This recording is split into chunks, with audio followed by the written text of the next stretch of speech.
Good evening, everybody. This is Cinnamon Noir, and welcome to Castlevania Aria of Sorrow. This is one of my favorite Metroidvanias, and honestly, one of the most creative and unique Metroidvania games I've ever played, period. So I'm really looking forward to playing this, and I hope you'll enjoy watching. We're going to get started here in just a minute.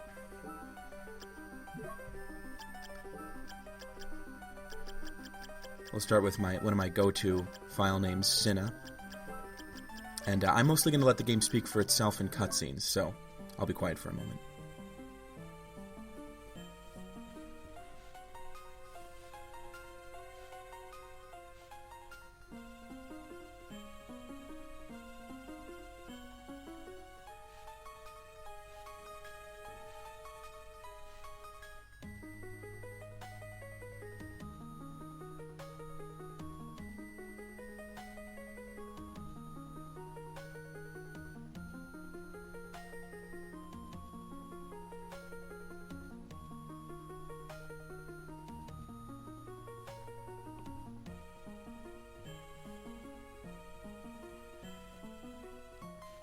Some very poetic imagery in the last paragraph there.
Very powerful guy.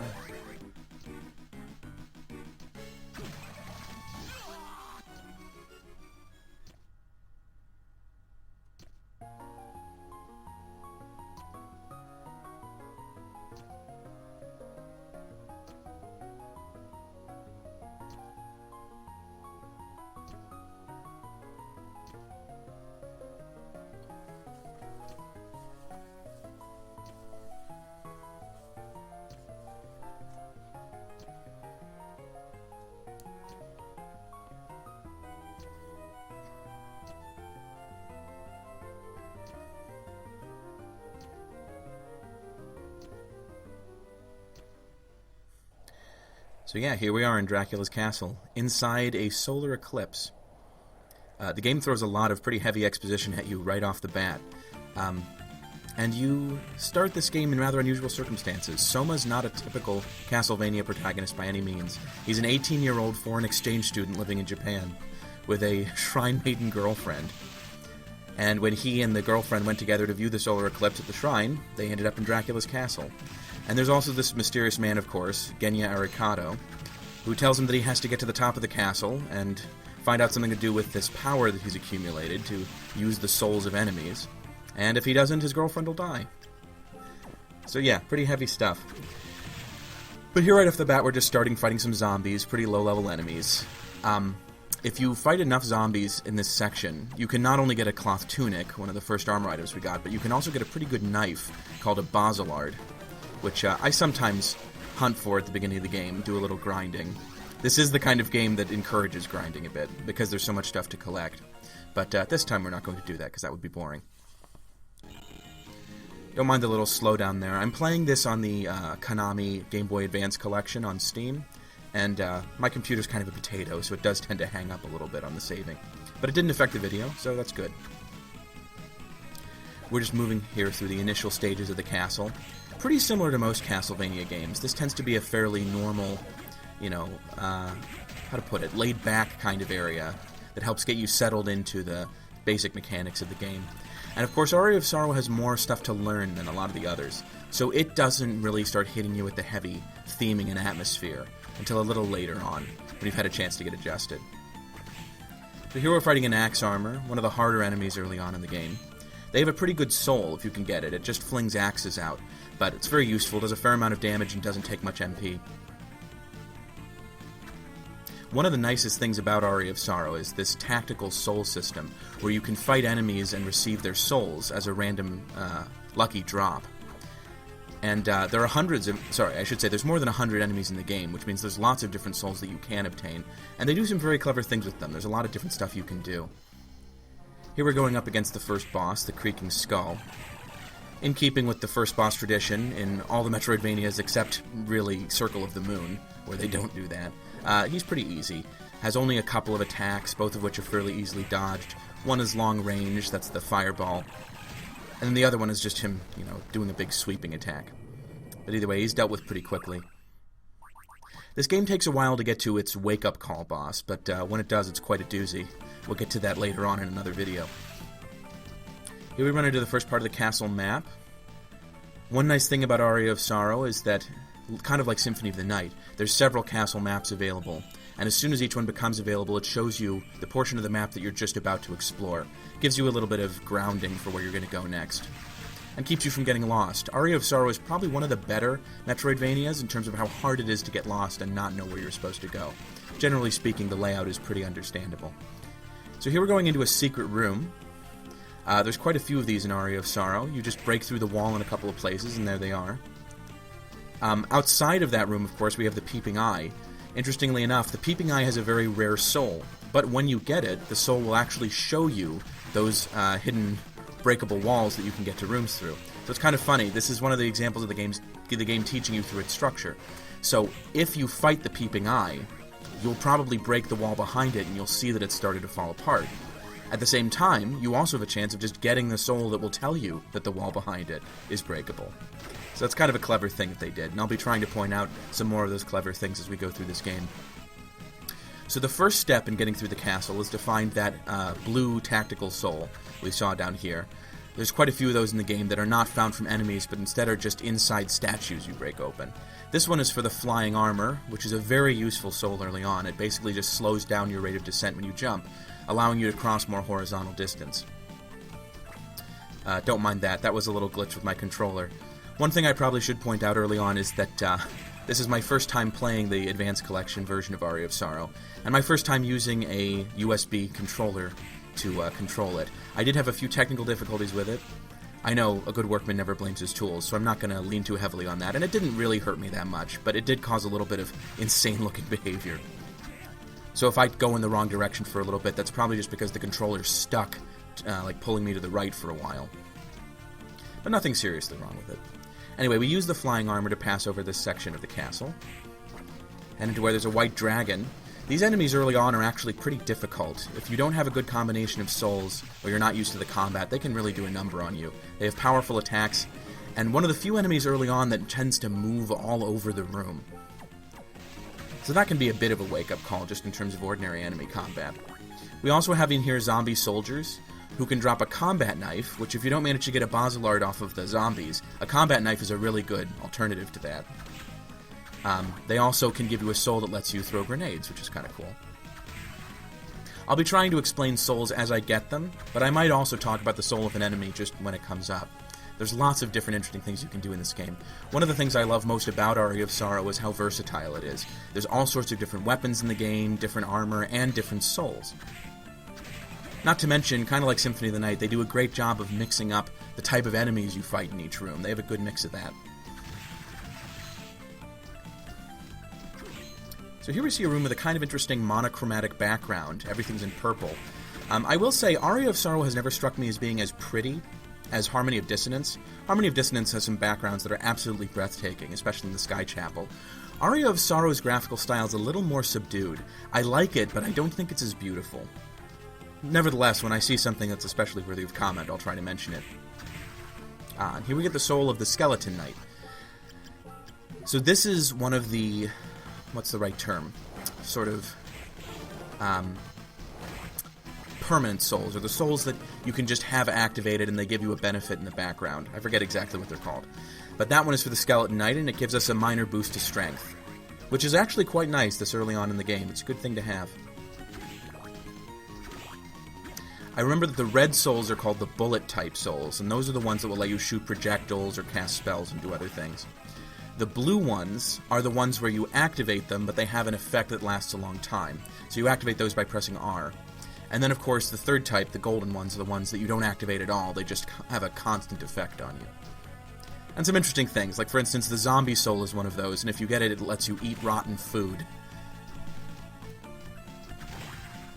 That's a soul that I always found more useful in the sequel, Dawn of Sorrow. But Konami hasn't released a DS collection yet, so I probably won't be putting out a Let's Play of that anytime soon. So that whole little detour we took was really just to get that scarf. Here early on in the game, that's really a detour, but I think this early section is very good for exploration. So it's not a bad thing for you to be distracted a little bit and not be making much progress. This is also a good place to pick up a couple of potions with the flying armor that you have, which this early on in the game, especially if you're rusty like I am or have never played the game at all, it's a really good thing to have those early on. I end up using those potions. I'm not going to pretend I'm excellent at this game. In this room we see a couple of ghosts showing up for the first time. The ghosts are kind of a foretaste of the next area, where there'll be a lot more of them. But other than that, we just have the basic zombie soldiers, and then one little set piece I love, which is the peeping eye behind the curtain here. There's a few rooms like this in the game that are basically just long hallways, which I think is evidence of the continuing influence of Symphony of the Night, where there were several rooms like that, especially in the Marble Gallery. But other than that, I would say Aria is probably one of the least rip-offy, one of the games that has the least obvious influence from Symphony of the Night of any of them. It has a similar feel because the game is kind of challenging in points, but also easy to cheese, because there's so many tools they give you to fight enemies with. And in that sense, it might feel a little more like Symphony of the Night than, say, Harmony of Dissonance or Circle of the Moon. But it doesn't look like it, and it doesn't act like it. Harmony of Dissonance is a real rip-off of Symphony of the Night in terms of a lot of its aesthetics and the overall structure of the game. This game, I think, did a much better job at flying free. So there we see a new enemy, the Tiny Devil. I like these guys. They just flit all around the room and then fire little... Basically, it's hard to say what they are. Little crescent-shaped blades at you. Their soul is one that I tend to use a lot early on in the game. Although in this playthrough I found a couple that I liked better. So you won't see me using the Tiny Devil soul a lot in this particular run. There's a sword there, I think it's the Osafune, which we can't actually get until much later in the game. I think if you let the game go on for long enough, that sword will eventually disappear. I know there are a few items that do that, but we can't get to it now and we won't for quite a while. Ah, here's another cutscene.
So like I said, I'll mostly let the cutscenes speak for themselves, but I will have some stuff to say about them once they're done.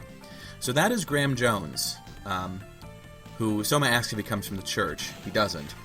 But this early on in the game, he's actually quite nice to Soma, and you could think that he was one of the good guys. When he says, for instance, that a master is going to come to Dracula's castle and inherit all his powers, I'd better get going. You might think, oh, he's going to deal with it, like he's one of our friends.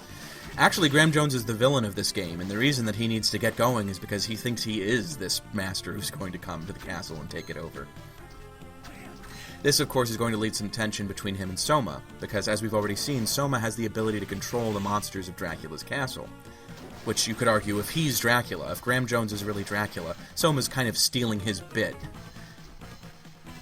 So yeah, this is the last time that Graham is going to be actually polite and friendly to us. When we meet him in the future, he's going to be more hostile. So there's not a lot of stuff to do in this particular section of the castle. This is also a pretty missable place. But it is a nice place to get some of the drops from the zombie soldier and get a couple more potions, as well as 500 gold. Gold in this game, like in a lot of Metroidvanias, is much more useful near the beginning of the game than it is later. Later in the game, you'll have found all kinds of useful weapons and stuff. You don't really need to buy them. But early on in the game, especially if you're, new at this and you haven't discovered lots of cool stuff, it's nice to be able to buy some of the better weapons and armor. There's also some stuff that's only at the shop, some things I particularly like. Most of the weapons that I really like in this game, though, are found around in the world. So here we are in the chapel. Kind of an interesting parallax cloud background in this area. Similar to Harmony of Dissonance, but Harmony of Dissonance's was much more elaborate. Again, we kind of see how this game, it's a little more polished and refined than Harmony of Dissonance, but there was less of an emphasis on visuals. I've often heard people say that this game has a much better soundtrack than Harmony of Dissonance, which I don't agree with, but one thing I would agree with is that in terms of how much attention was paid to the soundtrack versus the visuals, this game is a much better balance than Harmony of Dissonance. Harmony of Dissonance has a really kind of basic and weird soundtrack, but visuals that just had attention really lavished on them. In this game, I'd say it's more even 50-50. They spent a fair amount of time on the music and the visuals. I think the reason a lot of people praise the music in this game is because Michiru Yamane came back to compose it, and she's a classic Castlevania composer. But I will say, I think, it's not that I don't think she's a great composer, she is, but this game in particular, I don't actually think the soundtrack is that impressive. Anyway, back to the game, we just managed to get the Ghost Soul, which is something I had never used in any previous playthrough, but it turns out it's actually quite useful. It summons two little spirits, basically, that come out, kind of like the Soul Steal ability, and do a fair amount of damage. I had thought originally that the Ghost Soul was one that just summoned a little ghost that would then follow you around and attack enemies, which would be a lot less useful. In fact, this is actually one of the better offensive spells early on. And we can then use the flying armor to drop down here to get a new weapon, the bamboo sword. Now, one thing I really like about this game is that there's not only different swords in the sense that they will have different, elemental abilities and things like that, but swords also differ in how they attack. So this one has a swing that goes from, the upper right hand, it goes from the top to the bottom in a swinging arc. A lot of the other swords, and in fact the ones that I tend to like better, just go straight out in terms of their attack. They're sort of thrusting weapons rather than sweeping weapons. The bamboo sword, though, is better offensively than what we have so far, so we'll be using it for a little bit. One thing that's not so good about the bamboo sword is that even among swords that work like this in the game, it has a very short range. You have to get pretty up close and personal with enemies in order to hit with it. And even this early on in the game, some of the enemies really you do not want to get close to. Like this one, for instance, Durga, who's specifically designed in such a way that approaching her from the direction that she's heading in is pretty much untenable. She's got these long swords and she'll just stick you with them. You have to either jump over her and get her from the other end, or have a long-range weapon that can basically attack her while you're out of range. Either that or you have to be willing to take some hits. One nice thing about Aria of Sorrow that's a little different, I would say, from Harmony of Dissonance, is that your health bar, even early on, is pretty big and you can take a fair number of attacks. Castlevania lets you make a lot of mistakes, which is nice. And here we have a rapier, which is one of the thrusting type weapons, but it does look a little different from the way you use a lot of those. It does a fair amount of damage, so we'll be keeping it. The chapel, I have to say, is one of the music tracks that I don't like so much. In fact, in general, this is probably my least favorite area in the game. It's just a little bit dull. I tend to like chapel areas in other Castlevania games. The one in Dawn of Sorrow, for instance, is great. It not only has great music, but also very interesting visuals. We haven't seen the stained glass in this area, which is usually one of the better aspects of chapel places. But the Sky Chapel in Harmony of Dissonance was really so impressive, especially compared to the rest of the game, that this part just kind of finds it hard to compete.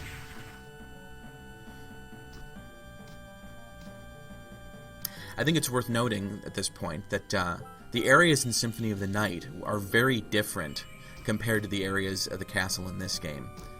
There are a few that are similar, like the underground caverns, but overall, this has a very different thematic style. In some ways, it's actually a little more boring than the different types of areas in Symphony of the Night, which got really wacky and out there. But there's also some benefits to that in this game, which is that the areas seem more realistic. It allows you to get immersed more. But we'll be seeing that later on. Here we're coming up to the second fight in the game, the Manticore. In some ways, the Manticore is really just an elaboration on the Creaking Skull. It also has one strong physical attack and one big projectile attack. The difference is that they're a little more complicated. So for instance, if you get hit by the Manticore's tail, you'll get poisoned, which the Creaking Skull is not able to do. And instead of just firing one fireball, the Manticore will shoot out a bunch in a sequence. So you have to sort of learn the timings. This is also a period when it becomes imperative to learn how to use that Gravekeeper Gravekeeper Soul that we got at the beginning of the game, which you can use to backdash. Backdash canceling in order to be able to attack more and go out of the reach of enemies' attacks is crucial in this game.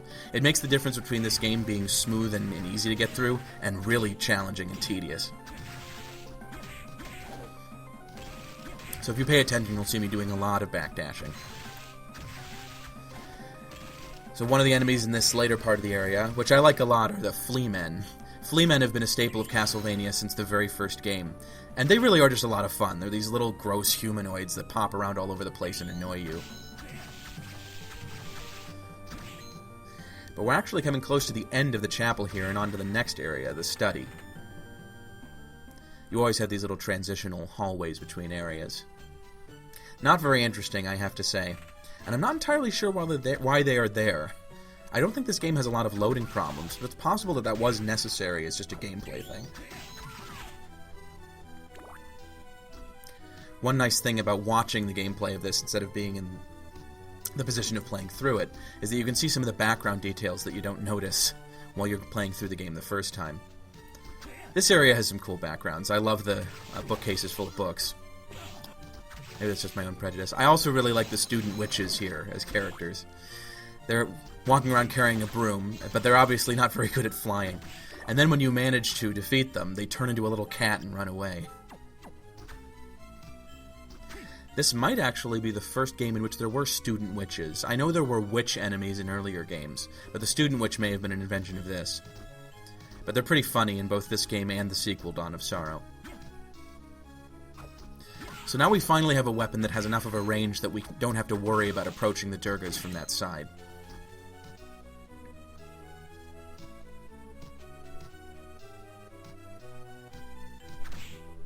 Durga, by the way, is a mythological reference, I think, to Indian mythology.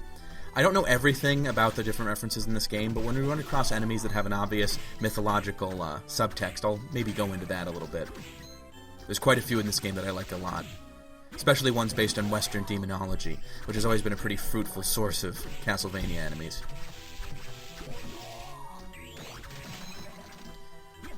Bone pillars, like Fleamen, are of course a very old staple of Castlevania games.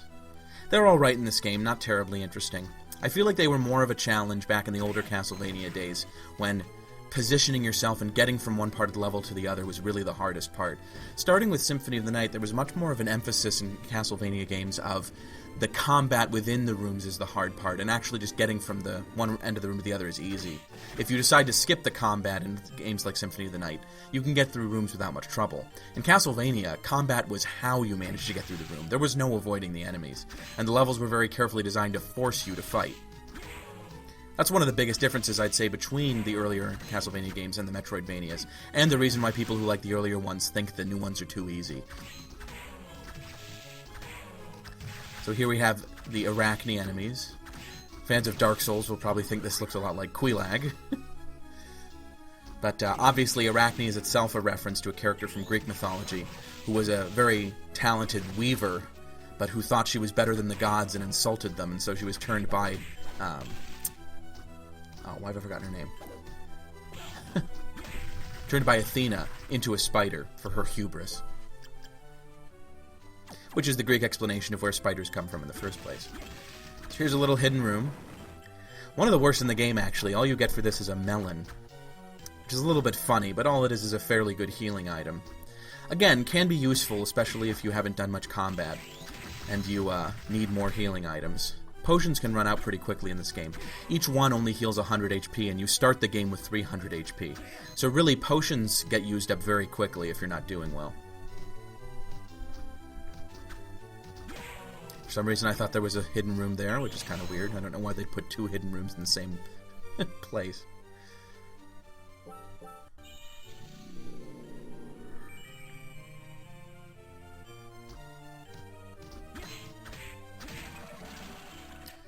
So down here is kind of an interesting area. There's a student witch here, but there is also this little gap that we can't get through.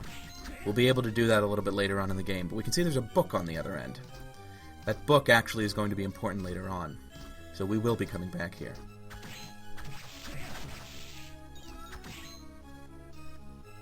Oh, and a new character.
So that's Yoko Belnades, a witch, and a descendant of Sipha Belnades, the sorceress from Castlevania 3. She's one of my favorite characters in the 2 Sorrow games. And interestingly, she's one of the first people to warn you against Graham and his intentions. She and Graham have kind of like a Ragnarok thing, where they're each other's mortal enemies, more so than Arikado and the other characters in the game, which is something I like. So, there's lots of little details in Castlevania that I love. With the Minotaurs in this game, I particularly like that when you kill them, their axe falls to the ground and sticks there, and only disappears a little bit later. There's a lot of clever little touches like that that make enemies feel different, even when, in terms of mechanics, they're somewhat the same. So this is a somewhat strange door. It only opens up when you face the other way, so ordinarily you wouldn't be able to walk in there. The solution, of course, is to pull a Michael Jackson.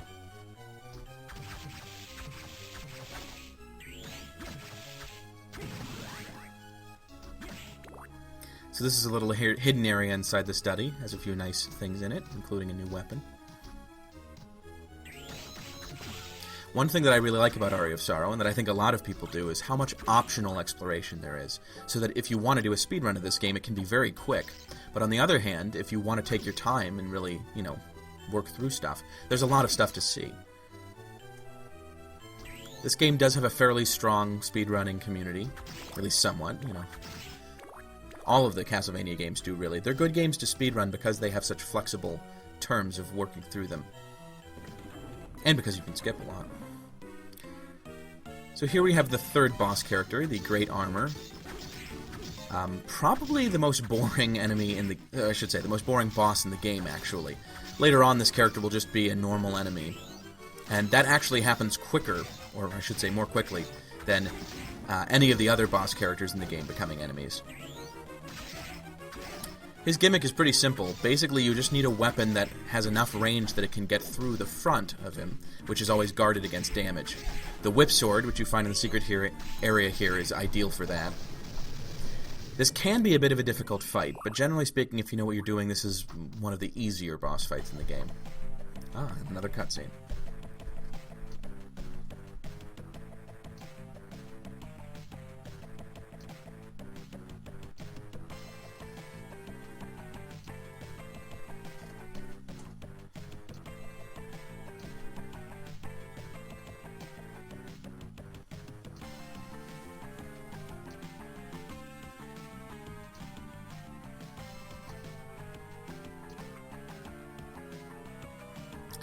So Hammer is another character who I love. I'm particularly fond of the merchants in these Castlevania games. The one from Harmony of Dissonance is a pretty funny guy. And Hammer also has, quite a lot of personality to him. He runs the shop in this game, and like I said earlier, the shop is actually very useful, especially early on.